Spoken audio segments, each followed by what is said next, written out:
ডালটনগঞ্জের বাসটা একটু আগেই ধুলো উড়িয়ে চলে গেল।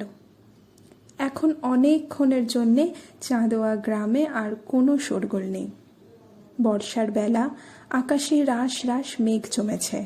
পাশের বাড়ির রামনাথ সিংয়ের বাড়ির কুয়োর লাটা খাম্বা উঠছে নামছে, তার ক্যাঁচড় কোচড় শব্দ শোনা যাচ্ছে। সোমা ঘর থেকে বারান্দায় এলো। উঠোনে শাড়ি সায়া সব ঝুলছিল, কাল বৃষ্টি হওয়ায় শুকোয়নি। সেগুলোতে হাত দিয়ে দেখলো শুকিয়েছে কিনা। তারপর বারান্দায় বসে রান্নাঘরের দিকে চেয়ে বলল, রুক্মিণী, চা এলাও। রুক্মিণী চা বানিয়ে নিয়ে এলো। সমস্ত দিনে এই সময়টুকু, শুধু এই সময়টুকুই সোমার নিজের সময়, একান্ত নিজস্ব সময়। এই সময়ের উপর আর কারোরই দাবি নেই। এই সময়টাতে বারান্দায় বসে চা খেতে খেতে ও অনেক কিছু ভাবে। ভাবতে ভাবতে পেঁপে গাছে বসা অবাধ্য কাককে মাঝে মাঝে হুস হুস করে হাত দিয়ে দাঁড়িয়ে দেয়। সেই সময় ওর ইচ্ছে করে ওর অলস মনের আলসেতে যে দুঃখের ভাবনার করুণ কাকটা বারে বারে মানা না শুনে উড়ে এসে বসে, তাকেও যদি সে এমন করে হুস করে তাড়িয়ে দিতে পারত, তাহলে বোধহয় খুব ভালো হতো। প্রত্যেক মানুষের, বিশেষ করে প্রত্যেক মেয়ের জীবনে কিছু কিছু পুরনো কথা থাকে যা ভুলে যেতে ইচ্ছে করে। আবার কিছু কিছু বিস্তৃত প্রায় উষ্ণ কথাকে দু হাতে বুকের মধ্যে আসলে সে জড়িয়ে ধরে উজ্জ্বল উদ্ভাসিত করে রাখতে ইচ্ছে করে। দিনের এই সময়টাতে সোমা সেই সব বহুবর্ণ উলের লাছির মতো নরম কথাগুলি নিয়ে মনের আঙ্গুলে নাড়াচাড়া করে। ছোটুয়াকে মুদির দোকানে পাঠিয়েছিল। দরজার শিকলে আওয়াজ তুলে ছোটুয়া দৌড়ে ঢুকলো উঠোনে। ও হাঁপাচ্ছিল। হাঁপাতে হাঁপাতে বলল, माँ जी, कोलकाता से एक बाबू आया है यही बास में, साहब का बारे में पूछते थे दुकान में, हम साथ में लेते आया। সোমা অবাক হলো, সঙ্গে বিরক্তও হলো। ভাবলো নিশ্চয়ই শ্যামল এসেছে, ওর মেজ ভাসুরের বড় ছেলে। চাকরির জন্যে লিখেছিল। কলকাতার লোকেরা ভাবে বাইরে যেন চাকরি গড়াগড়ি খাচ্ছে। তার উপর চাকরি দু একটা থাকলেও এদিকে বাঙালির ছেলেকে ভয়ে কেউ নিতে চায় না। এমনই সুনাম হয়েছে এখন কলকাতার। না করা সত্ত্বেও বলা নেই কওয়া নেই, এখানে একেবারে সশরীরে হাজির। মনে মনে বিরক্ত হলো সোমা। ছোটুয়ার সঙ্গে উঠোনের প্রান্ত অবধি এগিয়ে গিয়ে দরজাটা পুরো খুলল। দরজা খুলতেই অবাক হয়ে গেল। বেদে ডান হাতে ছোট সুটকেসটা আর বাঁ হাতে এক বাক্স মিষ্টি নিয়ে একটা সবুজ খদ্দেরের পাঞ্জাবি আর পায়জামা পরে গাছতলা দিয়ে হেঁটে আসছিল। সোমা অনেকক্ষণ কোনো কথা বলল না, চুপ করে ওই দিকে চেয়ে রইল। ওর সমস্ত মেঘলা মন খারাপ সকালটা দারুণ এক অপ্রত্যাশিত ভালো লাগায় ভরে গেল। ওকে চুপ করে থাকতে দেখে ছোটুয়া বলল, कहाँ माई जी, आप ही बाबू को पहचानता नहीं? कोशिश तो कर रहा है, आने दे नज़दीक में, अभी तक पहचाना नहीं, अभी तक पहचाना नहीं। বেদে দরজার কাছে আসতেই সোমা হাত বাড়িয়ে সুটকেসটা নিয়ে নিল। বলল, বাবা কি ভারী, যেন পাথর। কি আছে এতে? বেদে রুমাল বের করে ঘাম মুছতে মুছতে হাসল। তোমার মন। সোমাকে ভীষণ খুশি খুশি দেখালো। আসুন আসুন, ভিতরে আসুন। সুনন্দ কোথায়? ও তো ট্যুরে গেছে, পরশু ফিরবে। যা, এত কষ্ট করে এত মাইল বাসে এলাম, বাড়িতে গৃহস্বামী না থাকলে অযাচিত অতিথি কি করে রাত্রিবাস করে? অতএব কষ্টই সার, থাকার হবে না। চলুন ভিতরে চলুন। বসার ঘরের সব কটা জানালা দরজা খুলে দিল সোমা। গোল টেবিলে একটা ক্রুশের কাজ করা টেবিল ক্লথ, দেওয়ালে দুটি জল রঙা ছবি, একটা ছোট বুককেস, তার উপরে সুনন্দ আর সোমার বিয়ের সময়কার তোলা ছবি এনলার্জ করা। বেদে চেয়ারে বসে পড়ল, তারপর সোমার দিকে চেয়ে বলল, তুমি কিন্তু বেশ মোটা হয়ে গেছো। হয়েছি বুঝি? বিয়ের পর আসলে বেকার হয়ে গেছি তো, দুপুরবেলাটা কিছুই করার নেই। এখানে একটা বাচ্চাদের স্কুল আছে, একেবারে বাচ্চাদের। ভাবছি এমনি পড়াবো ওদের। এখনো আসলে হিন্দিটা ভালো করে রপ্ত হয়নি তো, তাই শুরু করিনি। বেদে কথা বলল না, এক দৃষ্টে সোমার দিকে চেয়ে রইল।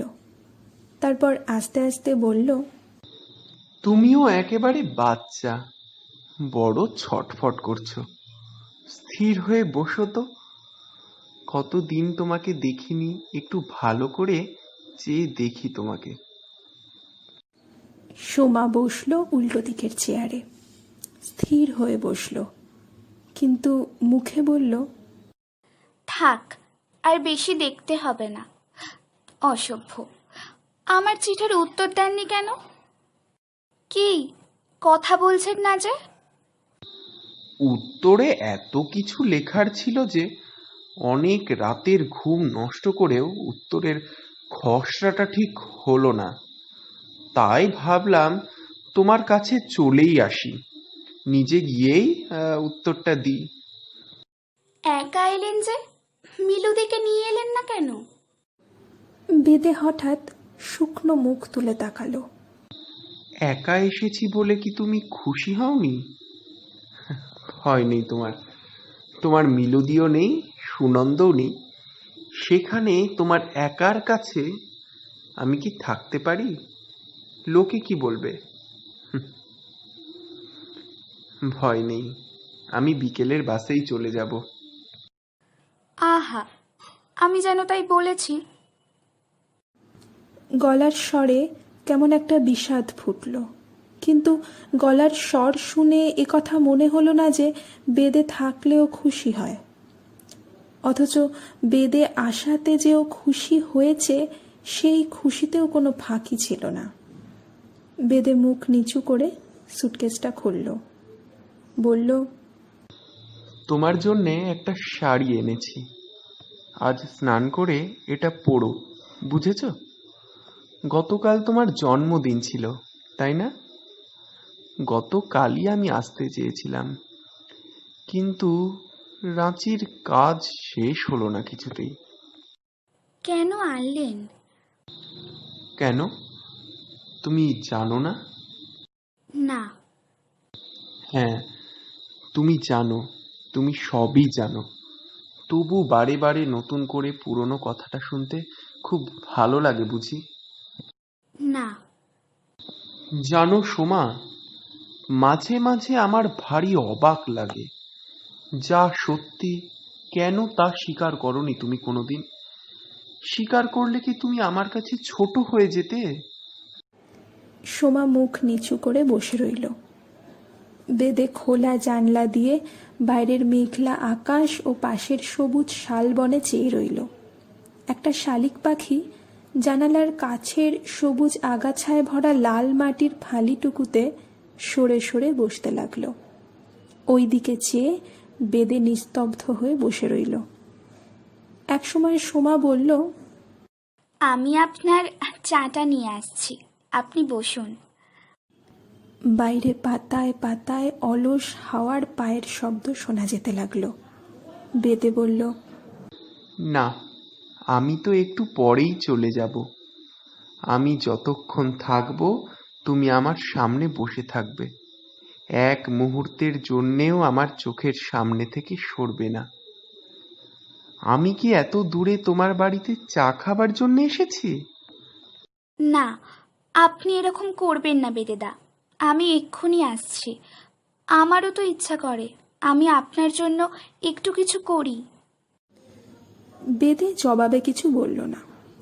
সোমা উঠে রান্নাঘরে চলে গেল। যেতে যেতে একবার পিছন ফিরে বেদের দিকে তাকালো। দুপুরবেলা অনেক পথ দিয়ে অনেক যত্ন করে সামনে বসে পাখার হাওয়া করে সোমা বেদেকে খাইয়েছিল। খাওয়া দাওয়ার পর ওরা বসবার ঘরে বসে গল্প করছিল।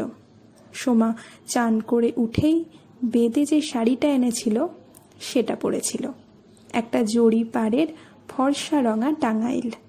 বেদে বলল, এরকম গিন্নিদের মতো শাড়ি পরে তোমাকে দারুণ দেখাচ্ছে, কিন্তু মাথায় জলজলে সিথি, সিঁদুরের টিপ, ভাবা যায় না। ইচ্ছে করে সারা দিন সমস্ত কাজকর্ম ফেলে রেখে তোমার দিকে শুধু চেয়ে বসে থাকি। যাক, আর বেশি বেশি বলতে হবে না। মাঝে মাঝে বাড়িতে এরকম করে মা পিসিদের মতো শাড়ি পরি। আয়নার সামনে দাঁড়ালে মনে হয় আমি নই, অন্য কেউ। তারপর অনেকক্ষণ চুপচাপ দুজনে দুজনের ভাবনা নিয়ে চুপচাপ বসে রইল। আপনি এই ঘরেই শোবেন কেমন? তা জানি, তোমার ঘরে যে এ জন্মে কোনো দিনও শুতে পারবো না, এই কথাটা বারবার মনে করিয়ে দাও কেন? আপনি ভীষণ অসভ্য। যাক, রাতে কি খাবেন বলুন? আমি সত্যিই চলে যাব সোমা। সত্যি থাকবেন না? কেন? এমনি, কারণ নেই, কোনো কারণ নেই। রাঁচির বাসের খোঁজ করতে পাঠিয়েছিল সোমা ছোটুয়াকে। ছোটুয়া এসে বলল ডালটনগঞ্জ থেকে লাতেহার হয়ে 6:30টায় আসবে বাস এখানে। 10 মিনিট পর এখান থেকে রাঁচি রওনা হয়ে যাবে। এরপর এ কথা সে কথার পর বেদে হঠাৎ বলল, আজকের আবহাওয়াটা দারুণ, তাই না? চলুন না, বেড়াতে যাবেন। কতদিন আমরা একসঙ্গে বেড়াই না, তাই না? কোথায়? এই তো সামনেই, মহুয়া সিঁড়ির ডাঁড়ে। চলো। সোমা রুক্মিণী আর ছোটুয়াকে বাড়িতে থাকতে বলল। বিকেলে চায়ের সঙ্গে কি কি খাওয়াবে বেদেকে তার আলোচনা হলো ওদের সঙ্গে ফিস ফিস করে। তারপর একটা ছাতা নিয়ে সোমা বলল, চলুন। এ কি, তুমি খালি পায়ে যাবে? হ্যাঁ, এই বৃষ্টি ভেজা শক্ত লাল মাটিতে খালি পায়ে হাঁটতে আমার দারুণ লাগে। এখন দারুণ একটা গন্ধ বেরোয় গাছপালা মাটি থেকে, তাই না? বেদে জবাব না দিয়ে মাথা নাড়ল। বেদিদা, আসুন, এই দিক দিয়ে যাব। ওরা রাস্তা ছেড়ে ছোট ছোট শালের চারা গাছের কচি কলা পাতার সবুজ জঙ্গলে ঢুকে পড়ল। আকাশে মেঘ, একটা ভিজে হাওয়ায় মাটি থেকে গাছ পাতা থেকে সোদা সোদা গন্ধ উঠছে। দূরের গভীর বন থেকে কি একটা ফুলের তীব্র গন্ধ ভেসে আসছে। কাছেই কোনো ঝোপ থেকে কালি তিতির ডাকছে। দেখতে দেখতে হাওয়াটা হঠাৎ বৃষ্টিতে রূপান্তরিত হয়ে গেল। ফিস ফিস করে বৃষ্টি হতে লাগলো। পাতায় পাতায় জল পড়ার শব্দ হতে লাগলো, কিন্তু শব্দবিন্দুদের কোনো পৃথক সত্তা রইল না। হাওয়ার শব্দ, জলের শব্দ, পাতার শব্দ, পাখির শব্দ, সব শব্দ একাকার হয়ে গেল সেই ভেজা নরম উজ্জ্বল আকাশে। এক ফিস ফিসে শান্ত পরিপূর্ণতায় ওদের দুজনের মন ভরে তুলল, ভারী করে তুলল। এই ভিজে যাচ্ছি আমি, ছাতাটা খুলুন। ছাতাটা খুলে বেদে পা হাত দিয়ে ধরল। আমার দিকে সরে এসো। ভিজে যাচ্ছ তবু আমার কাছে আসবে না? আমি কি বৃষ্টির চেয়েও খারাপ? সোমা হঠাৎ বেদের একেবারে গায়ের সঙ্গে লেপ্টে এলো। সোমার বা হাতের পাতা ওর ডান হাতের পাতার মধ্যে মুঠি করে ধরল। সোমার মুখটা নুইয়ে একবার বেদের বুকের কাছে নিয়ে গেল। তারপর আবার মাথা উঁচু করে হাতে হাত রেখে গায়ে গায়ে মিশে ওরা হাঁটতে লাগলো। একটা মাছরাঙা পাখি, নীল, সাদা, লাল ও বেগনেতে মেশা, উড়ে এসে সামনের একটা চারা গাছে বসলো। পাখিটার ভারে ভেজা চারা গাছটা দুলতে লাগলো। পরক্ষণেই পাখিটা উড়ে গেল। অপসৃয়মান পাখিটার ডানা অনুসরণ করে আকাশে চাইতেই ওরা দেখল যে পাখিটা তার ডানার সব রং একটা দিগন্ত জোড়া রামধনুর গায়ে মুছে দিয়ে শালের জঙ্গলে অদৃশ্য হয়ে গেছে। হাঁটতে হাঁটতে বেদে বলল, আমি এসেছি বলে তুমি খুশি হয়েছো কিনা বললে না তো।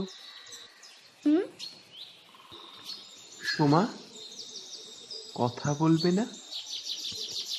কথা বলতে ভালো লাগছে না। বেদেদা, আপনি সবসময় খুব কষ্ট পান, তাই না? শুধুই কষ্ট পেয়েছি ও পাই এই কথা বললে মিথ্যা কথা বলা হবে। আনন্দও পেয়েছি অনেক, এই উজ্জ্বল দুপুরের মতো, তোমার হাতের নরম উষ্ণতার মতো। এসব আনন্দ তো চেয়ে পাওয়া যায় না। কখনো কখনো কোনো কোনো সুগন্ধি সুক্ষণে এমন আনন্দ হঠাৎ হঠাৎ এসে আমাদের সস্তা কামনা, সস্তা চাওয়াকে এক দারুণ দুর্লভ দম্ভে ভরে দিয়ে যায়।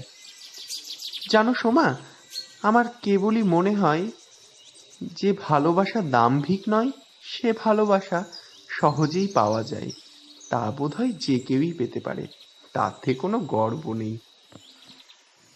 বেদেদা, আপনাকে একটা কথা বলবো বলবো করে বলতে পারিনি কোনোদিন। তাছাড়া আমি গুছিয়ে কথা বলতেও পারি না। বলো, কি বলবে? অগোছালো করেই বলো, আমি গুছিয়ে নেব। কি হলো সোমা, বললে না? বেদেদা, আমি সুনন্দকে যা দিয়েছি, প্রত্যেক স্ত্রী তার স্বামীকে যা দেয়, তার সঙ্গে আপনাকে আমি যা দিয়েছি তার কিন্তু কোনো তুলনা চলে না, কোনো তুলনা হয় না। আপনাকে আমি এ জীবনে যা দিয়েছি, আপনি বিশ্বাস করবেন কিনা জানি না, তা কেবল আপনাকে দিয়েই ফুরিয়ে গেছে। এ এমন কোনো দান যা বারবার বা বিভিন্ন লোককে দেওয়া যায় না, তা কেবল একজনকে একবারই দেওয়া যায়। এই কথাটা যদি আপনি কোনো দিনও বুঝে থাকেন, তাহলে আমার নিজেকে খুব হালকা লাগতো। গভীর রাতে কখনো কখনো ঘুম ভেঙে যায়, বিছানায় শুয়ে অথবা জানলায় দাঁড়িয়ে বাইরের অসংখ্য তারা ভরা আকাশে চেয়ে ভাবার চেষ্টা করি আপনি তখন কলকাতায় কি করছেন। আমার তখন খুব কষ্ট হয় আপনার জন্যে। আমার মনে হয় আপনি বোধহয় অমনি জানলার পাশে দাঁড়িয়ে দাঁড়িয়ে সিগারেট খাচ্ছেন। আমার ভারী কষ্ট হয় এই ভেবে যে জীবনে আপনাকে আমি দেওয়ার মতো জাগতিক কিছুই দিতে পারলাম না। তাই বলছিলাম, যা দিতে পারতাম তা দিইনি বলে দিইনি কিছুই, এমনটা নয়। শুধু ভয় হয় যা দিয়েছে তার দাম বুঝতে বুঝিবা ভুল করলেন। বেদে সোমার হাতে নরম করে একটু চাপ দিল। কোনো কথা বলল না।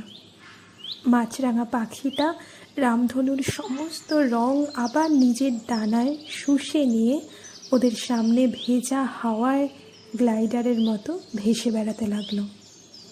সোমা বলল, চলুন, ফিরবেন না? চলো। ওরা দুজনে ছাতা মাথায় সুনন্দর কোয়ার্টারের দিকে ফিরে আসতে লাগলো। বড় রাস্তায় পড়ে সোমা বলল, বেদেদা, মনে আছে এমনই এক খোলা দুপুরে আপনার সঙ্গে কলকাতার কাছে গঙ্গার পাড়ে এক রাইস মিলে গিয়েছিলাম? অনেক দিন হয়ে গেল না? সঙ্গে আরো কে কে যেন ছিল, তাই না? হ্যাঁ, অনেকে ছিল। রুনা, জয়িতা, রুদ্রর দাদা, খুব মজা হয়েছিল। যে দিনগুলো চলে গেছে, চলে যায়, সে দিনগুলোর কথা ভাবলে ভারী কষ্ট হয়। আশ্চর্য, একটি দুটি দিন কেমন মনের মধ্যে গেঁথে যায়, গেঁথে থাকে, তাই না? সেদিন বাড়ি ফিরে ডায়েরিতে যে আমি কি লিখে রেখেছিলাম তা আমার আজও মনে আছে পরিষ্কার। কি লিখেছিলেন বলুন না। কেন, তোমাকে তো তারপরে একটি চিঠি লিখেছিলাম, মনে পড়ে না? কিছুই মনে পড়ে না আর? কত চিঠি তো লিখেছিলেন, সেরকম সুন্দর সুন্দর চিঠি আমাকে আর কেউ কখনো লিখবে না, আপনিও না। হয়তো চেষ্টা করলেও সেরকম চিঠি আর লিখতে পারবো না কোনোদিন। কেন পারবেন না? কেন পারবো না, কেননা যাকে চিঠি লিখি সে আর আগের মতো নেই বলে। মোটেই না, আপনি তো সবই জানেন। জানি, কিন্তু চিঠি যে লেখে তার কৃতিত্বের চেয়ে অনেক বড় কৃতিত্ব যে চিঠি লিখিয়ে নেয় তার। আপনাকে যে পুরানো চিঠির প্যাকেটগুলো দিয়ে দিলাম, সেগুলো কি করলেন? পুড়িয়ে ফেলেছি অনেকবার, বারবার রাত জেগে পড়ে তারপর পুড়িয়ে ফেলেছি। পুড়িয়ে ফেলেছেন? কেন? সোমাকে খুব আনন্দিত মনে হলো, কিন্তু ভাব করলো যেন খুব বিষণ্ণ হয়েছে। বেদে একবার মুখ ফিরিয়ে সোমার দিকে চাইল। বেদের মুখ খুব গম্ভীর দেখালো। বেদে চুপ করে রইল। সোমা আবার বলল, ও মা, কেন পুড়িয়ে ফেললেন কেন? এমনি, কারণ নেই কোনো। চিঠিতে মানুষ যেমন কাঙাল, যেমন অকৃত্রিম, যেমন শিশুর মতো অকপট, তেমন আর কিছুতেই নয়। যাকে লেখা তার কাছেই যখন সেই অকপট চিঠিরা হঠাৎ একদিন মূল্যহীন হয়ে গেল, তখন যে লিখেছিল তার কাছে আর তাদের দাম কি থাকে বলো? থাকে কি কিছু? চায়ের সঙ্গে অনেক রকম খাবার করেছিল সোমা। সুন্দর ট্রেতে সাজিয়ে সুন্দর লেসের ম্যাটের উপর দামি কাচের বাসনে সেসব খাবার সাজিয়ে দিয়েছিল। বেদে বলেছিল, নাও চা ঢালো। কতদিন তোমার হাতের বানানো চা খাই না। মাঝে মাঝে তোমাদের পার্ক সার্কাসের বাড়ির খাবার ঘরটার কথা বেশ মনে পড়ে। তুমি পেয়ালায় আমার জন্যে চা ঢালতে, দুধ মেশাতে, চিনি মেশাতে, আর আমি উল্টো দিকের চেয়ারে বসে অপলকে চেয়ে থাকতাম। তোমার চোখে কি দেখেছিলাম কি জানি, একজনের দুটি চোখ আমার জীবনের সমস্ত চাওয়া, সমস্ত প্রাপ্তিকে কি মর্মান্তিকভাবে মিথ্যা করে দিল। থাক না ওসব কথা, আর একটু খান, এই সিঙ্গারাটা খান প্লিজ, খুব ভালো করে এখানকার টক্করলালের দোকানে। এক সময় বাসের সময় হয়ে এলো। ছোটুয়ার হাতে সুটকেস দিয়ে সোমা বেদেকে বাসে তুলে দিতে এলো। বাসটা লাতেহার থেকে এসে দাঁড়িয়েছিল চাঁদোয়াটুরির মোড়ে। রাঁচি পৌঁছতে বেশ রাত হয়ে যাবে। কন্ডাক্টর হাঁক ছাড়ল। চায়ের দোকানে বসে থাকা খাকি হাফ শার্ট আর পাজামা পরা ড্রাইভার পানটা মুখে পুরে পানের বোটা থেকে চুনটাতে শেষ কামড় দিয়ে বোটাটা ছুঁড়ে রাস্তায় ফেলে দিয়ে উঠে পড়ল। বেদে বলল, তাহলে চলি সোমা। সোমা মুখ নিচু করে রইল, তারপর মুখ ফিরিয়ে নিল। এই যা, কাল তোমার জন্মদিনে তোমাকে একটা চিঠি লিখেছিলাম, ওই রাঁচির হোটেলের ঘরে বসে। তোমাকে দিতে ভুলে গেছিলাম। এই নাও, চিঠিটা নাও। সোমা অন্যদিকে মুখ ফিরিয়েই হাত বাড়িয়ে চিঠিটা নিল। বেদে গিয়ে বাসে উঠে জানালার পাশের সিটে বসল। ইঞ্জিন স্টার্ট করার শব্দ হলো। ড্রাইভার কড়মড় করে গিয়ার দিল গাড়িতে। কন্ডাক্টর পিছনের দরজায় দাঁড়িয়ে সায়ান্ধকার পথের দিকে চেয়ে অদৃশ্য যাত্রীদের উদ্দেশ্যে শেষ হাঁক ছাড়ল। आइए आइए कुरुमंदार रांची आइए।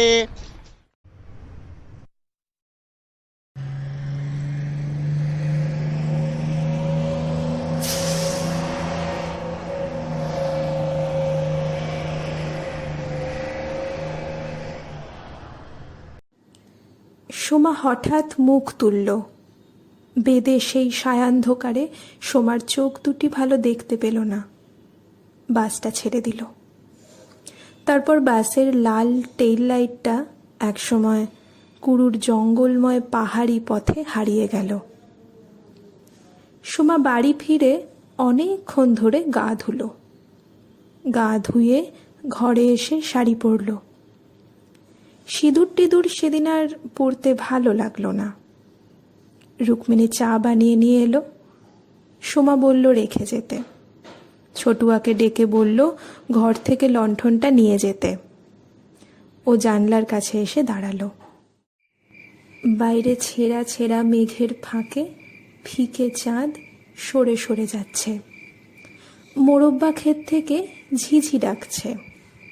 মহুয়া সিঁড়ির টাঁড়ের উপরে একটা পেঁচা উড়ে উড়ে বড় অশ্বত্থ গাছটার চার ধারে ঘুরে ঘুরে ডাকছে।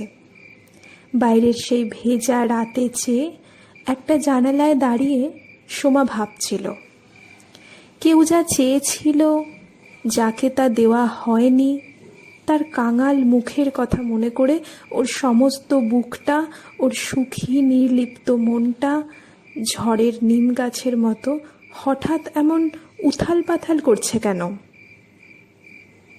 রামনাথ সিংয়ের বাড়ির কুয়োর লাটা খাম্বার ওঠা নামার ক্যাঁচ কোঁচ শব্দের সঙ্গে ওর মন অন্ধকার রাতের ঝিঝি ডাকা জোনাকি জলা টাড়ের দিকে ভেসে যেতে লাগলো। সেখানে মাছরাঙা পাখি পৃথিবীর সব রং নিয়ে গ্লাইডারের মতো ভেসে বেড়ায়, সারা দিন ভেসে বেড়ায়। বেদের চিঠিটা ড্রেসিং টেবিলের ড্রয়ারের মধ্যে রেখেছিল। ছোটুয়াকে লণ্ঠন নিয়ে আসতে বলল সোমা। ছোটুয়া লণ্ঠনটা নিয়ে আসতেই সোমা বলল, না, ওটা নিয়েই যা। ছোটুয়া চলে গেলে অন্ধকার ঘরে ওর খাটের উপর উপুড় হয়ে পড়ে বেদের চিঠিটা বুকে করে চুপ করে শুয়ে রইল সোমা। সোমা ঠিক করলো ওই চিঠিটা ও কোনো দিনও খুলবে না। ওর আতরদানির মধ্যে এই খামটা রেখে দেবে ততদিন যতদিন বেদের সঙ্গে ওর আবার না দেখা হয়। অন্ধকারে শুয়ে শুয়ে সোমা ভাবল, তেমন তেমন চিঠি বুঝি কখনো খুলতে নেই। বন্ধ চিঠি যা বয়ে আনে, যা সঞ্চিত রাখে, খোলা চিঠি বুঝি তার কণা মাত্র কেউ ধরে রাখতে পারে না। ও জানলার দিকে তাকিয়ে অস্ফুটে বলল, তোমাকে তোমার এই চিঠির সঙ্গে আমার মনের আতরদানিতে চিরদিনের জন্য বন্দি করে রাখব। তোমার মনের সুগন্ধ আমার সমস্ত জীবন, সমস্ত অস্তিত্ব এক দারুণ সুগন্ধে ভরে দেবে। আমি জানি আমাদের এই আশ্চর্য দুঃখ অথবা আনন্দ আমরা নিজেরা যা, তার চেয়ে আমাদের দুজনকেই অনেক বড় করে দিয়েছে, অনেক বড়, যা আমরা অন্য কোনোভাবেই হতে পারতাম না। ড্রেসিং টেবিলের সামনে লণ্ঠনটা বসিয়ে নিয়ে ভালো করে সাজতে বসল সোমা। আয়নার সামনে বসে ওর মুখে ভীষণ মিষ্টি একটা হাসি ফুটে উঠল। একা ঘরের আলোকিত আয়নায় প্রতিফলিত ওর হাসি ভরা মুখের দিকে চেয়ে ও বলল, বেদেদা, ওরা সকলেই কিন্তু হেরে গেল তোমার কাছে। সোমা চিরদিনের জন্যে, বরাবরের জন্যে তোমার, একমাত্র তোমার একারই থাকলো, থাকবে চিরদিন। তোমার এই পরম প্রাপ্তি কোনো দিনও দৈনন্দিতার বা পৌনপুনিকতার গ্লানিতে ম্লান হবে না। বিশ্বাস করো, তোমাকে কিন্তু আমি একটুও ঠকাইনি। তুমি যাকে ভালোবাসো, স্নানের ঘরে বাষ্পে ভাসো, তার জীবনে ঝড়। তুমি যাকে ভালোবাসো, স্নানের ঘরে বাষ্পে ভাসো, তার জীবনে ঝড়। তোমার কথার শব্দ দূষণ, তোমার গলার স্বর, আমার দরজায় খিল দিয়েছি, আমার দারুণ জ্বর। তুমি অন্য কারোর সঙ্গে বেঁধো ঘর, তুমি অন্য কারোর সঙ্গে বেঁধো ঘর। তোমার নৌকোর মুখোমুখি আমার সৈন্যদল, বাঁচার লড়াই। আমার মন্ত্রী খোয়া গেছে, একটা চালের ভুল কোথায় দাঁড়াই। কথার ওপর কেবল কথা সিলিং ছুঁতে চায়, নিজের মুখের আয়না দল লাগছে অসহায়।